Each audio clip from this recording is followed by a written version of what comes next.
देखिए, आज हमारे कई विषय हैं वैसे तो, लेकिन मुख्यतः एक तो जिस प्रकार से बल्क में वोटें मंत्रियों और विधायकों के घर से आ रही हैं, उसको हमने ऑब्जेक्ट किया है कि एक एक घर से 18-18, 20-20 एक ही घर के अंदर 18-18, 20-20 लोगों की वोटें बनाई जा रही हैं और एक मंत्रियों के घरों से थैले के थैले भर के जो है वोटों के आ रहे हैं। हमने इस चीज़ को ऑब्जेक्ट किया है। और दूसरी बात, हमारे लोगों को वोटें बनाने नहीं दी जा रही हैं। पंथा घाटी का ही भट्टा कुफर का ही मामला भी ध्यान में आया है कि वहाँ पर जो है हमारे लोग वोटें जो लेकर गए हैं उनकी वोटें नहीं बनाई जा रही हैं। दूसरी ओर सरकार के दबाव में जो है सरकार दबाव बनाकर एक एक घर से 18-18, 20-20 लोगों के नाम वोटें के लिए भेज रहे हैं। तो इस बात को लेकर हम अभी मिले हैं। दूसरा विषय जो है वो रोस्टर का है कि जब चुनाव 34 वार्डों में ही हो रहे हैं, पिछली बार 2017 में भी वार्ड 34 थे, अभी भी वार्ड 34 है, अर्थात वार्डों में कोई चेंज नहीं किया गया है, तो रोस्टर भी 17 के आधार पर लगना चाहिए था।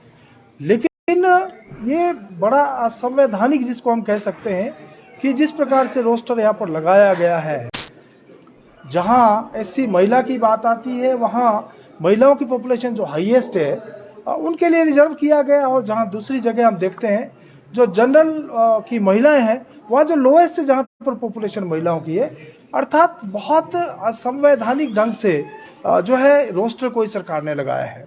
तो ये विषय है, इन विषयों को लेकर अभी हम मिले हैं।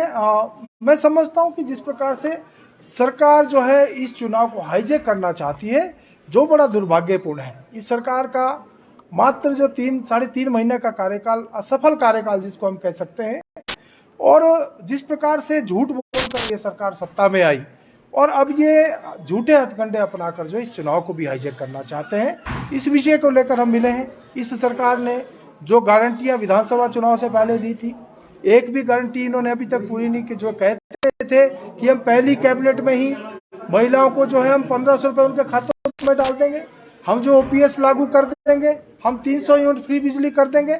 हमने क्या देखा है इन 3.5 महीनों में?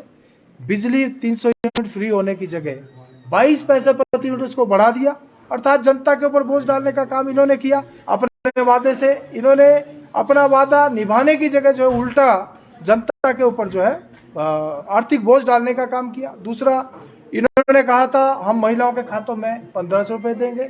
ध्यान में क्या आया कि इन्होंने कहा 2,61,000 जो 60 वर्ष से ऊपर आयु के पेंशनधारी हैं, जिनको 1150 रुपये पेंशन मिलती है, उनको 350 रुपया ऐसा करके पेंशन में, अर्थात प्रदेश भर में जो हमारी मातृशक्ति है उसको जो जिस प्रकार से इन्होंने प्रलोभन दिया था उनके वोट लेने के लिए, और उनके साथ बहुत बड़ा धोखा इन्होंने किया। इसी प्रकार से ओपीएस लागू करने की बात हम कह रहे थे, इन्होंने कहा हम पहली कैबिनेट में लागू कर देंगे, हम कह रहे थे 1 अप्रैल से लागू हो जाएगी, लेकिन के ऊपर जो है पानी का रेट बढ़ा दिए, इन्होंने गार्बेज के रेट बढ़ा दिए, अर्थात जनता को मिला कुछ नहीं है और उल्टा जनता के ऊपर बोझ जो है इन्होंने आर्थिक बोझ बढ़ाने का काम किया है। इस सरकार ने, मैं समझता हूँ, झूठी गारंटियां देकर इन्होंने सत्ता हथियाने का काम किया है, वादा खिलाफी की है। इलेक्शन कमिश्नर सर क्या भरोसा दिया है, क्या इंक्वायरी की जाएगी, ये जो वोटिंग लिस्ट बनी है? देखिए, इन्होंने कहा है कि आप जो है इस प्रकार के जो ऑब्जेक्शन किए हैं तो आप पर्टिकुलर भी ऑब्जेक्शन इनको करें, जहाँ जाके भी ऐसे मामले हैं, और हम निश्चित रूप से एसडीएम को भी और डीसी महोदय को भी जो है ऑब्जेक्ट हम करेंगे कि जहाँ इस प्रकार की वोटें बनाई गई हैं, फर्जी वोटें बनाई गई हैं, एक एक घर से 18-18, 20-20 वोटें आई हैं, और इन्होंने भरोसा दिलाया कि हम उसका वेरिफिकेशन करेंगे, और वेरिफिकेशन के बाद ही, क्योंकि रजिस्ट्रेशन की आज लास्ट डेट है, लेकिन वेरिफिकेशन करके ही हम वोटें बनाएंगे।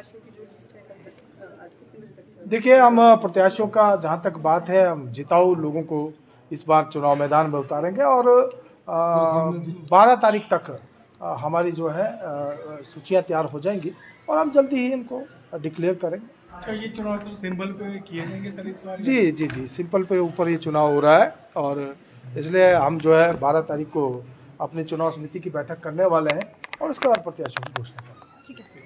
Thank you very much.